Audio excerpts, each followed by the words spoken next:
Apple M1 processor reviews are out today. Let's talk about it. Hey everybody, welcome to another episode. Today we're doing a double upload because I want to really talk about the Apple M1 and what we've seen so far from the reviews and stuff like that. So if you like this video, please hit thumbs up. Let's see if we can get to 20 thumbs ups in this video. Go down, comment, tell me what you think about the future of these kind of processors, what Apple's looking to do, and following in the footsteps of Google and Microsoft. So what I've seen so far today is that the processor is a lot better than what Apple was doing before. It's an upgrade from their previous setup, not necessarily from the other branding, but their setup as a whole. Because if you go back and you look at reviews, or unless you've been living under a rock and you don't know exactly how Intel and AMD processors work on Windows compared to Apple, is that with Apple's MacBook Air and MacBook Pro 13, there's always a lot of throttling, and you didn't get the same clock speeds and performance on Mac that you got from your Surface line or your HP Spectre line. And a lot of that is because of how they set up their design of the hardware and always prioritize their own software, because that's how the company works. They prioritize their own software, right? So what's going forward is now they are going to take their ideas from having their own processors in their phones and their iPads and putting it into their MacBooks. The pros and cons to that: the pros are that you're going to be able to use the App Store more effectively and more efficiently on the MacBooks. They're going to start coming into the Chromebook style of doing things. If you've ever used a Chromebook or know much about Chromebooks, they use ARM primarily, but they also have Intel, and the main thing is that everything has to be able to use the Play Store, but there are some issues there because you have ARM and you have Intel, and now you have AMD stuff coming to the platform, and sometimes you run into issues even 2 years later, and most of that's obviously because of coding directly for Intel or ARM processors, and that is a very tightly overseen process by Google. They decide on all their software. There is no bloatware. There is no overseeing of software from the competitors, and they still do have some issues. So I'm still expecting that to happen with the new MacBooks, everything with the M1, whether it's the MacBook Air, the Pro 13, or the Mac Mini. But there's a lot of promising stuff. Now, a lot of people thought that ARM could not keep up, right? I even thought about that for a while, but as a person that worked in the server space for a while, I know ARM is very, very, very powerful. It scales very well, just like x86 does. The restrictions is that x86, which is your Intel and your AMD processors that you know in your desktops and laptops today, is that they brute force. They can do a lot of cycles at once, whereas ARM does one cycle at a time, and everything's got to be coded a certain way where you don't necessarily have to do that as much with x86, while if you do, it is better. So today, some benchmarks came out. It is beating the old Y series, which I expected. The Y series is dual core, sometimes quad core. It is not fan cooled. It is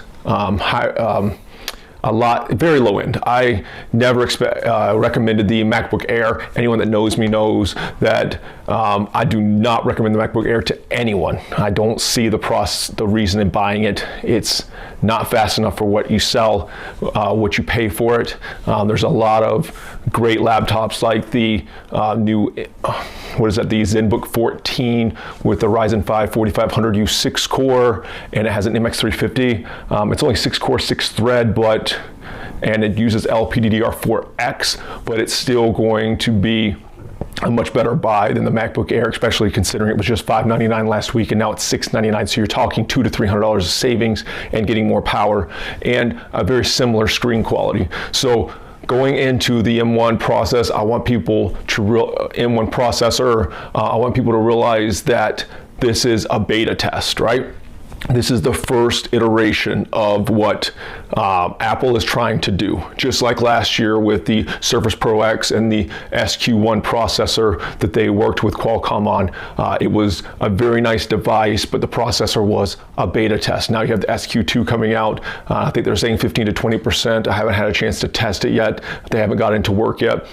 And then obviously where rumors are, well, we know next year or the following year, Google will have their new processors out. We're not sure what their plans are exactly, but we know they're coming. So this is the direction things are going, right? Apple, Google, Microsoft are going to start making their own processors or working with someone to make their own processors and then start to put everything together that way, right? So what does that mean for gaming and stuff like that? We have seen some reviews today stating that the M1 processor does game better than the Y series processor, which I fully would expect. If it didn't, that would be a huge letdown and would basically be a faceplant for Apple's first desktop processor, and more of reasons for me not to recommend them in my line of work. But it is so far working out. Between that and Rosetta 2, you're going to see more gaming coming. Now there's going to be a lot of downsides to that because everything's going to be coded specifically for the M1, whether it's Steam for Mac, games like World of Warcraft and other games that work on both Apple and Windows. There's going to have to be a lot of direct coding. So Intel's still going to be the way to go for anyone that uses it to game as a secondary situation. But the M2 is going to be great unless something bad happens that we don't know about so far. And I'm really looking forward to seeing it. As a person that's very, very skeptical about everything Apple does, I don't trust them at all. They use buzzwords about everything, and then they left out a lot of information.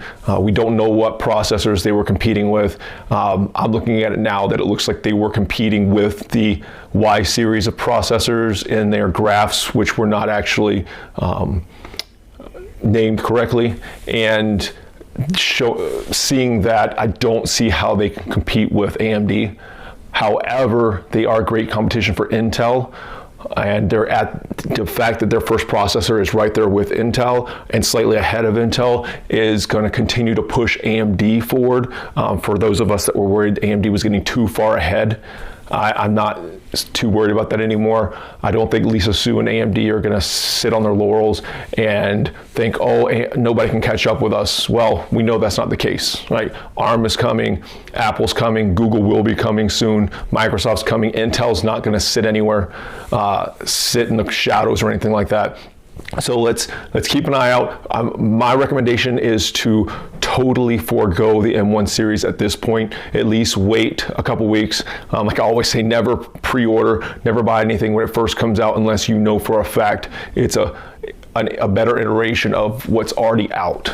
And we'll see what's going on. Again, we're going to talk more about this. I'm going to go into this a little more as more information comes out. I'll make some more videos about this because the Apple M1 processor is going to be very important for the tech space. And as you know, I'm very much into tech and gaming. So go down, let me know what you think is going to happen. Hit the like, make sure you share this video, and I'll see you next time. Y'all take care.